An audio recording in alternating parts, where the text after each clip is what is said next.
Paul Harrell, weekdays from 4 to 6. Learn more at paulharrell.com. Welcome to the program. This is hour number 2. My name is Paul. Congratulations. You have found the intersection of conservative ideas and reality. We're building a liberty machine here. Helping us do that right now, I want to welcome back to the program. We've got David Crow with us from the Arkansas Tea Party Alliance and the Faulkner County Tea Party. David, welcome back, sir. Hey, glad to be here with you, Paul. Thank you. So I'm glad that you're back with us. I want to talk again, just remind everybody, the Arkansas Tea Party Alliance 3rd Annual Convention, Liberty Does It Matter.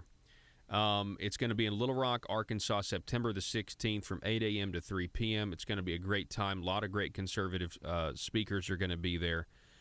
Before we go over some of that, David, can you just kind of take us back 3 years ago? So this is the 3rd Annual Convention. So just take us back 3 years ago when somebody somewhere had the bright idea to do this convention. Talk about that. Wow, I'm going back in some time. Actually, it was probably about 4 years ago. There was some discussion within the Tea Parties that we ought to get together for a more conducive environment where we were all able to learn and work with one another. And so we got together late that summer, the year before we kicked off the Alliance.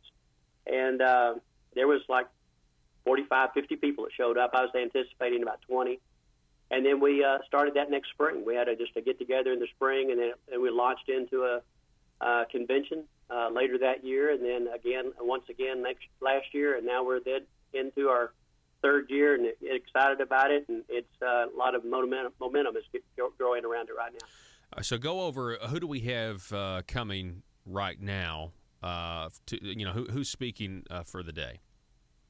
Well, the main speaker, we've got a couple of them right now, is Mike Gallagher. He's the top national radio host. You hear him on the national radio, actually international radio all over. I understand he's actually syndicated in more radio stations than Rush Limbaugh. Oh, so, wow. I mean, this guy is a big-time host. He's on Fox Radio Network.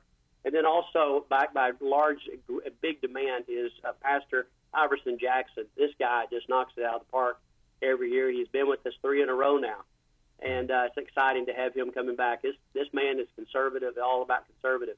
We got Conduit is going to be in there. He's going to be leading a panel of our legislators. Tim Griffin's going to be with us for a kickoff, and AFP, Family Council, Acre. So we've got a large lineup of a lot of folks, and hopefully we'll be a lot of relationship building, and that's exciting time. It's a great time. It's a great opportunity. And so there's now a way to buy tickets online. Tickets are $30. And if you want to buy tickets online, I went ahead and put this, David, and pinned it at the top of the Paul Harrell Program Facebook page, which you guys can get there by going to facebook.com/Paul Talk Show. And it's a link to an Eventbrite page where you can order your tickets online. Again, tickets are $30. You should make plans to be there. It's September the 16th, and it's going to be great, David. I mean, and I would love it if we would have folks, who are listening across the state from every one of our listening areas to get some new people. I mean, you don't have to be a committed hey, listen, I'm going to go to every Tea Party meeting every time they meet. You could just be a limited government conservative who wants to make some good connections, hear some good conservative thought, and come on down to Little Rock for the day, right? That's great. I mean, that's exactly right. Matter of fact, we've had a number of people at all three, including first spring, that have just walked in and said, I heard you guys were having a meeting of this type, and I'm just glad to be here. What is the Tea Party about? And so it's, there are people from all over that come, but it's Tea Party types primarily. But I'm telling you, a lot of conservatives show up, and they pay on the day that they arrive or they get their tickets. We much prefer getting tickets early on, because that way we can know exactly what kind of food, because we're going to be serving some breakfast, continental breakfast. We're going to have lunch for everybody. It's from 8 o'clock in the morning till 4 o'clock in the afternoon. Come in the night before. There's $99 specials on the rooms down there at the Doubletree, which has had a total facelift. What a nice place. The Robinson Auditorium is exciting. Yeah. So, yeah, there'll be people from all over coming in, a lot of conservatives everywhere. Hey, I also want to talk to you about, we're talking with David Crow, again, Arkansas Tea Party Alliance. Get your tickets. You got plenty of time. I mean, it's July 11th, folks. We're talking about an event that's going to take place on September the 16th. But, you shouldn't tarry. I mean, you should get them now. But I wanted to have you on, David, to talk about the hiring freeze. So yesterday in the media, we covered this, that Governor Hutchinson had a so-called hiring freeze on state agencies. Now they're going to lift that. They're saying it's a good thing.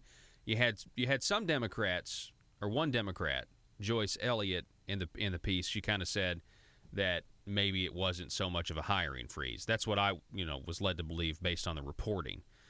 You've done an amazing job with these numbers we keep coming back to about how Arkansas has a government 40% larger in so many different areas than states that are surrounding us, as well as states across the country that have similar populations. What do you think about the hiring freeze? Do you think it was a hiring freeze? Are you excited that they're going to lift the so-called hiring freeze? I'm not excited at all. I believe with all my heart that we could reduce the size of government by 20%, and we'd probably be more effective. Employees would be happier because their days would be filled with opportunity and activities. I think that we have a bloated government. Having said all that, I'll just go back and let's assume for the moment that they're accurate in that 1,400 positions were terminated or eliminated. That's about 4% of the total numbers under the governor's authority. And if you can't get a 4% reduction in a 3-year period, something's wrong. And because I speak with a little bit of authority on this because I was a human resource officer for about 20 years, and so I understand the concepts of workforce reductions and that kind of thing. So it was surprising to see that was going to be lifted. I have a sneaking opinion that it was probably maybe some open requisitions for employment that individuals were not filling, and they probably just eliminated a lot of those as opposed to choosing to not replace a position that opened up because somebody left through termination or through retirement. Okay, so to clarify, so you're saying that the 1,400 positions that they say that they've cut, they might not have actually ever worked and been filled. That's what you're saying. That's right, and there was some suspicions of that. I'm going to try to refine that in another letter because I just believe that we need to dig into these a little bit deeper. I think that the numbers that they reported, 31,300 that work in these state agencies under the governor's authority, I believe that they're not reporting the part-time temporary employees, and therefore there's not reporting the full-time equivalents. The actual full-time equivalents is around 35,000 people. And and that's where we find ourselves comparing ourselves with other states around us. We're let's give them the benefit of the doubt and say that we're only 30% overemployed compared to the other states around us, which therefore is a fairly significant number. If you look at 30%, because that's around 10,500 people. Mm-hmm. So, yeah. So I'm telling you, that's even if it's let's say it's only we're only 20% overemployed. That's 7,000 people too many, or about $350 to $400 billion extra per year that we're paying out. I mean, when you put it like that, you really, I guess, as far as a measuring stick, if you're measuring what this new it's a supposedly new political, administration, new political age for Arkansas. When you use the measuring stick you're using, though, David, there's nothing that's been different. There's no change. I mean, there might be some rhetoric. There's carefully crafted language, certainly, that's different. But as far as actually seeing the needle move, there's been very little change, right? Right, that's true. And Paul, I looked at the records online on governing.com, and it reports what has been given to them by the state officials. And they actually reported during the year 2015 was the first year of the current administration we actually increased employment by 324 people. So I'm just not. And here's the other problem with government reporting. It's really not that trustworthy. I think that there's some errors in there, give or take 5%. So, I'll just say, give them the benefit of the doubt that really they're reporting 1,400. I just don't know where they get those numbers, because everything I've looked at from the standpoint of full-time equivalents is anywhere from 35,000 to 36,000 people in state government under the governor's authority. And all the other people, there's about 70,000 people that are employed in the state of Arkansas,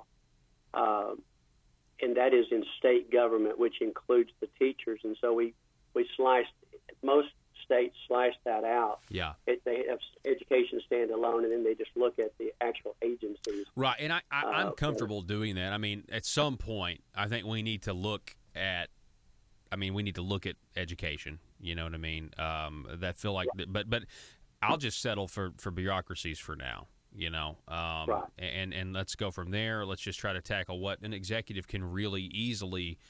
That's the whole thing with in the executive purview. It's very easy for you to rein this stuff in. You may not be the most popular governor among your state agencies, and that's where that's when you kind of separate the men from the boys.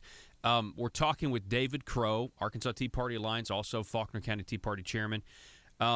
David, so over at our Facebook page, by the way, folks, when you go to facebook.com/Paul Talk Show, you can like us, you can follow us, get notifications when we're live. If you go there to check out this Liberty Doesn't Matter 3rd Annual Convention to get your tickets, just please do that for us. But, David, some people might want to know, okay, it's $30, so some people might want to know, okay, where's that money going? What happens with that money? Is it just a break-even thing, or is it money that then goes to support conservative causes? What's going on with that? It's break-even. We've never tried to make a cent out of it.